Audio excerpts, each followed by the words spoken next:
So here's how it started. A shoe rack and a pear, not the kind of pear you eat, the kind you use to polish shoes. My mother kept it on a little tray near the front door like it was family heirloom material. All my life, that pear might as well have been a bell. The second she picked it up, it meant, Noah, shine your father's Oxfords. Noah, don't scuff the hardwood. Noah, your sister can't be late, the dean expects her shoes to gleam. In case you're wondering, yes, my name is Noah, and for as long as I can remember, I was the one who oiled the hinges, scrubbed the casserole dishes, backed into the driveway with the trash cans at 5 a.m. on collection days so the neighbors wouldn't. The background worker. The one who absorbed the noise so everyone else could glide through the house like the air was trained to part for them. My sister, Marah. Gorgeous, gold-threaded life, an orbit of people who called her brilliant before she'd opened her mouth. Our mother narrated Marah's existence the way sports commentators narrate a championship game. Marah's using her gifts. She'd say, ladling soup into Marah's bowl first, the good ladle, the one with the fluted edge. Noah, don't hover. Do something useful. You ever notice how some houses make a sound when they breathe? Ours clicked. The old radiators, the glass cabinet doors, our father's jaw, he didn't step in to stop it. He learned the art of looking at the far wall like there was a spelling bee happening between the paint strokes,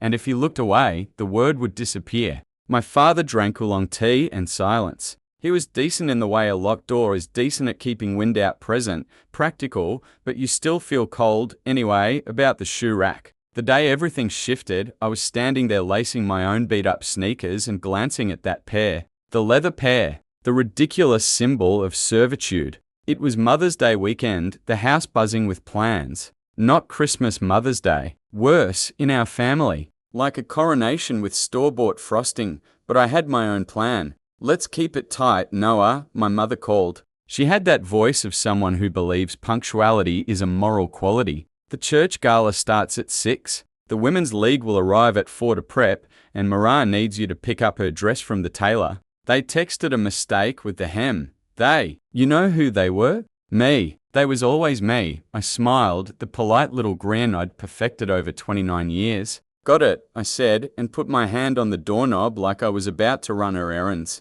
But I didn't open it. I turned back and looked at the hallway mirror, one of those ornate, gold leaf frames that has seen too much, and I sort of stood with myself. Have you ever done that? Just stood there, looking at your own face, and thought, we're not doing this anymore. Look, I'm not dramatic. If anything, I'm the definition of low volume. But that morning, I could feel something like click, like the house itself had finally exhaled and unclenched the heat register it had been biting down on. I wasn't going to do it. Not the tailor, not the table settings, not the slideshow I knew they'd ask me to edit at the last minute, and not the little lie I always told myself that I could earn love. You can't earn something that comes with strings tangled through your ribcage. I'd planned for weeks. Quietly, I moved my savings. I changed my phone plan. I set up a P.O. box so mail couldn't be held hostage. I met with the church treasurer, yes, that treasurer under the pretense of finalizing the gala slideshow. And while we were scrolling through photos of smiling women in hats, I asked a simple question: whose name is on the youth center's donation ledger for the last 3 years? Because guess who they credited those donations to? My mother. Guess whose bank card they were debiting? Mine. We'll loop back to that because it's important. I knew the gala was the perfect stage, because everything my mother loves was set to be in one room: a microphone, flowers Instagram-worthy from a distance, and an audience that thinks lace table runners are a personality. I'm teasing, but you know what I mean. Some people collect antique spoons. My mother collects other people's admiration. She carries it like a clutch purse. At noon, I told her I'd pick up the dress. At 12:05, I drove in the opposite direction to Miss Opal's. Miss Opal is not a real aunt, but she's realer than most relatives. She runs a small bookstore that smells like cinnamon gum and sun-warmed paper, and if you say you're just browsing, she will hum at you until you buy a used paperback on Courage. She sees through people the way a flashlight sees through a lampshade. You made your decision, she said, sliding a saucer under my mug before I even asked for tea. Was it that obvious? She tilted her head. You're standing taller, baby. Either you finally stopped apologizing for having bones, or you're wearing new insoles. I laughed. You can't be small around Miss Opal. The room won't let you. Today, I said. I'm doing it today. You waited until you were ready. She rested her elbows on the counter. Now make it clean. No speeches. You'll regret. No flaming emails. Clean. That way you'll never owe yourself an apology later. I nodded. Clean. The word sat right in the middle of my chest. The plan wasn't explosions. It was presence. It was saying no and meaning it. It was the kind of boundary that doesn't rattle the picture frames, it just rearranges the entire wall.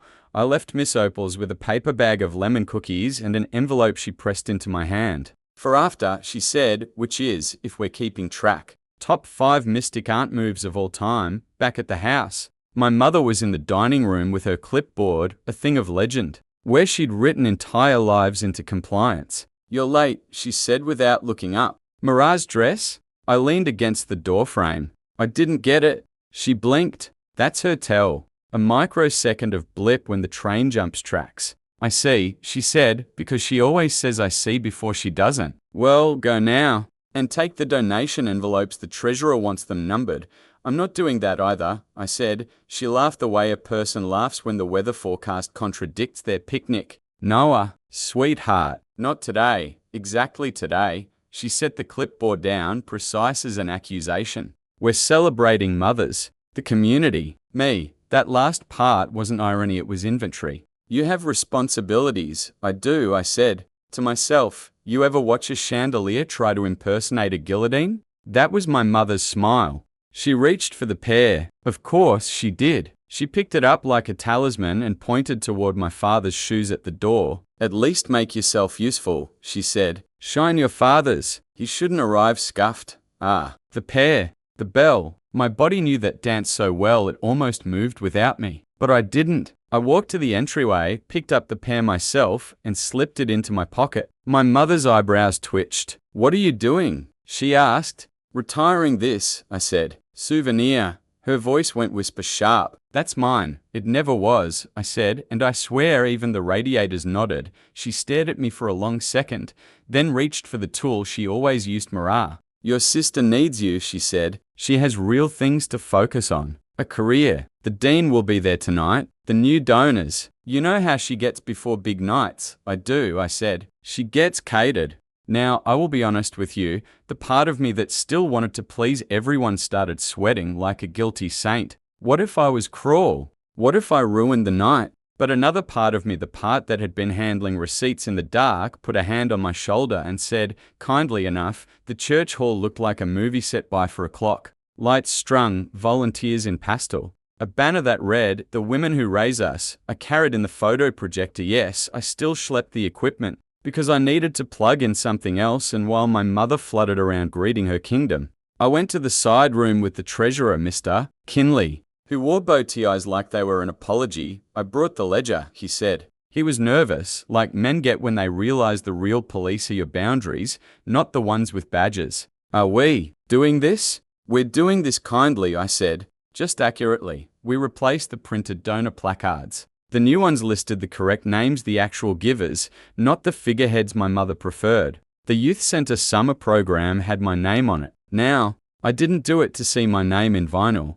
I did it because the truth is never petty. We teach people how to treat us, not only with what we accept, but with what we let them claim. At 6, the music started. The program was How Do I Put It, an orchestra of praise. I stood in the back, my hands in my pockets touching the outline of that leather pear, and watched the procession. Speeches, gifts, a silly hat. You know those. Evenings where the applause feels like wallpaper and you can't breathe for the glue. That was me. But I stayed, because tonight wasn't about making a scene. It was about letting the scene reveal itself. When my mother took the stage, she did her thing, the winsome, modest I couldn't possibly routine that knocks down an audience like dominoes. I won't take up too much time, she said, right before taking up 45 minutes. She talked about the value of discipline, about raising children who contribute, about the partnership of family. The words sat in my throat like a stone. Then she held up the gala booklet, and I just want to say how proud I am to donate the seed funds for the Youth Centre Art Program.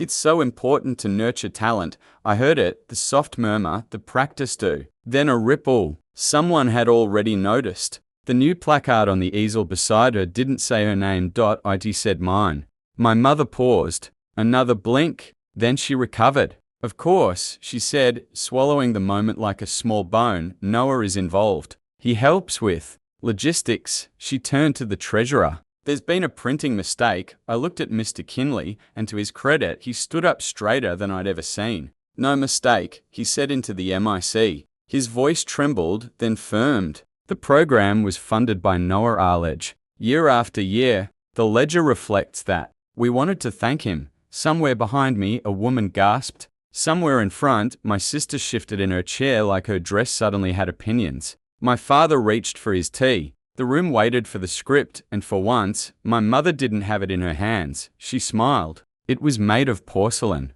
Well, she said, isn't that sweet? Then she set the booklet down and did what she always does when cornered, pushed the moment forward so it couldn't breathe.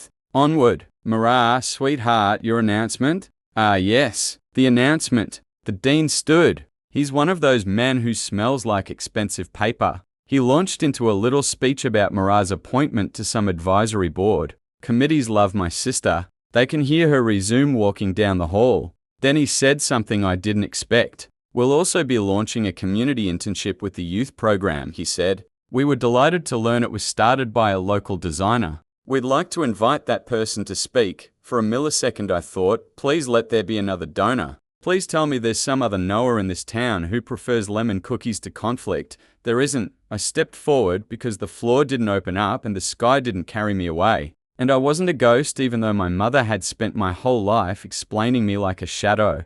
I stepped up and took the MIC. If you've never held a microphone in a room where your family's version of events lives like a dragon, let me tell you it feels like standing on a dock with your boat untied and the current deciding everything. My heart wasn't pounding. It was steady, which surprised me. Maybe that's what happens when you finally tell the truth. Your body stops bracing for the next thing because it's the one speaking now. Hi, I said. I'm Noah. Laughter. Not cruel. Nervous. Some people truly didn't know. I'm not a public speaker, I said. I didn't plan to say anything tonight, but I am a planner. I plan projects. I design on paper and on screens, and apparently I plan the logistics for my family. Light chuckle. It's been an honor to fund the art program, and I mean that honor, not obligation. I did it because once there was a kid who loved to draw and was told that drawing was nice, but not a job. I wanted the next kid to hear something different. My mother shifted in her seat like the chair had turned traitor. I didn't look at her. I also want to say this, I continued, keeping my voice conversational, the way you would talk to a friend on a porch. Mother's Day is about gratitude. So let's be honest with our thank yous. If your child is helping you survive a season, say it. If your neighbor keeps the lights on when you can't, say it. If someone's been standing quietly behind your celebration for years, maybe don't keep them in the hallway when it's time to cut the cake. Yeah, I said that. And here's the wild part. I didn't feel mean. I felt clean, the way Miss Opal said I would. I handed the MIC back and stepped off the stage. That should have been the end. But you don't uproot a family myth in one tug. You loosen the soil, you brace your feet, and you pull until the roots give up their grip. The official end came 20 minutes later in the kitchen. Stainless steel, platters, volunteers scraping the last of the spinach artichoke dip into the trash. My mother walked in like a storm in heels. You embarrass me, she said quietly, which is my mother's version of screaming. In front of everyone, I considered the plea inside her accusation. You made me visible in a way I can't control. Then I set down the tray in my hands and wiped them on a towel. I told the truth, I said. You stole my moment. I reclaimed mine. She laughed that brittle laugh again. You are ungrateful. There it was. The word she loved like a charm bracelet. Ungrateful. I kept this family together, she continued, hands trembling like they were holding a lasso no one else could see. Your sister has a chance, Noah. A real one. She doesn't need you sabotaging her because you're what, jealous? Oh, jealousy. That old song. Mum, I said, I'm tired. She looked at me like I'd confessed to a crime. You don't get to be tired, and there it was, the entire doctrine, footnoted in silverware. You don't get to be tired. People like you are furniture. I reached into my pocket and placed the leather pair on the counter between us. I'm done, I said. Shine your own shoes. Her eyes flashed. You will regret this. Maybe, I said. But not as much as I regret staying quiet. She pressed her lips together until the color leaked out. "Get out," she whispered. "Leave the key." I was ready. I set the house key down next to the pair, right above the drawer where she keeps the birthday candles. She never lets burn all the way down, you know, so she can reuse them. Then I reached into my bag and took out another envelope. Not Miss Opal's. This one was for my mother. "One more thing," I said. Since we're doing honest gratitude, she didn't take it. I set it on the counter and left. She would open it later and find copies of bank statements, receipts, confirmation emails. 3 years of funding for a program she credited herself with, 3 years of grocery bills I'd paid. Car repairs I'd covered because the family account was low, utility bills in my name at a house where I wasn't permitted to sit in the good chair. I didn't add a single accusation. I didn't need to. Numbers don't fight you. They just exist. The second envelope, the one from Miss Opal, I opened when I got home. Inside was a note in her fierce, looping script for after you stop apologizing. It was a check. Not a huge one, but enough to register a message: take your own work seriously. She'd written studio fund in the memo. I cried then, not out of hurt, out of relief. Someone had seen a door where I kept seeing a wall. The next morning is when Mara called. Voicemail first, then back-to-back rings like she was trying to haunt me through the SIM card. I picked up because I love my sister. Loving her and refusing to be her floor mat are not mutually exclusive. It took me years to learn that. "You humiliated her," she said. "No, hello. Do you realize what you did to Mum?" I told the truth, I repeated. "And look, if you're calling to yell, fine. But if you want to have an actual conversation, I'm here." Start with acknowledging the past 3 years. Silence. She's good at silence in a different way than Dad. For Mara, silence is a test. If you panic and fill it, you fail. Finally, she said, softer, "I didn't know." I sat down on the edge of my bed. "Of course you didn't. That was the point. The myth only works if the audience never sees backstage." There was a hitch in her breath, not crying, just something breaking down into a shape that fit in her hands. "I'm sorry," she said. "I didn't want to know, and that's the thing. Some people don't know because no one told them. Some people don't know because knowing would make them responsible." I don't say that to be cruel. I say it because I've been both people at different times. We talked, really talked, about the small cuts and the big ones. About the night I sat on the porch steps holding Dad's hospital paperwork while our mother took a call from some neighbor, cooing about the weather. About the petty whoever edited me out of the slideshow last Easter, and the profound, the time I came home shaking from a panic attack and Mum's first comment was, "Could you not do that when Mara's studying?" I told her I wasn't coming back to the house. Not for a while. Not until Mum could say the word thank you without making it sound like a bill of lading. Mara said okay. She meant it, I think. Here's where the story usually fades to a montage, right? Me finding a soft-lit life, Mum learning her lesson off screen. But life is weird and messy and exacting. Sometimes it gives you neat circles. Sometimes it gives you scribbles. I got both. 2 weeks later, the church newsletter went out. Guess whose name finally showed up in the donor column? Mine. Not because I demanded it. Because the treasurer printed the ledger exactly as it was. Facts are boring like that. They don't need applause. Mara sent a donation too, to the music program. She didn't announce it, didn't screenshot the confirmation, didn't ask for her name in vinyl. She just sent it. We are learning, in our separate ways, to choose differently.as for my mother. She called 3 times and hung up. Then she sent a text, "Drop off the projector remote. If there's a medal for refusing to discuss the heart while guarding a remote control, she's earned it." I left the remote with Miss Opal. People pick up what they're ready for. Summer came. I signed a lease on a small studio above a seamstress's shop.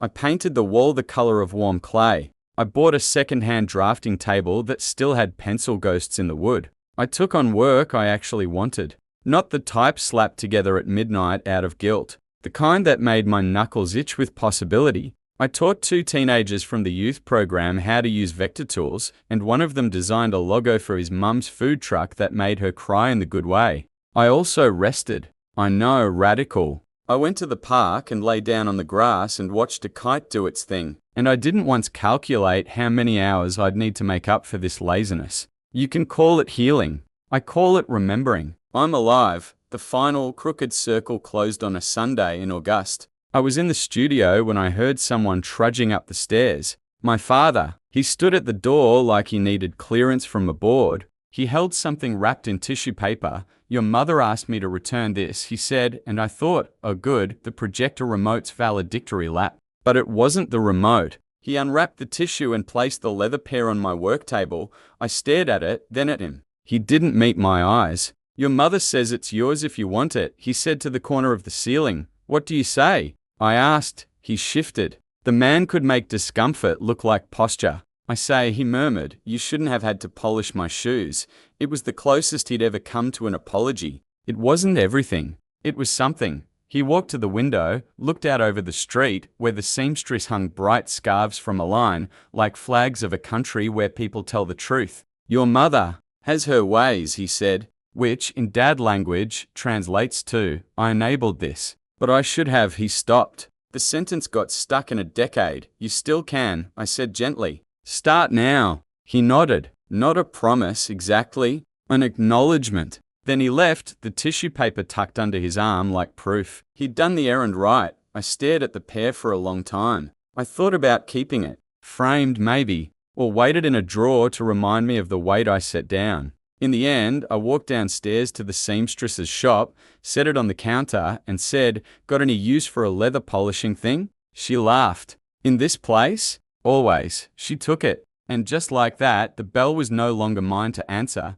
Months later, the church hosted another event. Not a gala, just a community dinner where people bring casseroles and nobody judges if your macaroni is more cream than cheese. I went, sat near the back. Ate too many rolls because the butter was exactly the right temperature, which should be a universal right. My mother saw me. She did that thing where her face tries on 5 expressions before choosing neutral. She didn't come over. I didn't go. Progress is measured sometimes by how little ground you give up meeting someone halfway when halfway requires you to pretend the first half never happened. On my way out, Mara caught my arm. Hey, she said, you coming next week? They're letting the youth arts group paint the side of the gym. I raised an eyebrow. They are? She smiled. They are if I signed the permission slip and volunteered to supervise. I grinned. Look at you making choices. Look at you going home before the cleanup crew forms, she shot back, laughing. Then she sobered a little. You know, she still tells people she taught us to be strong.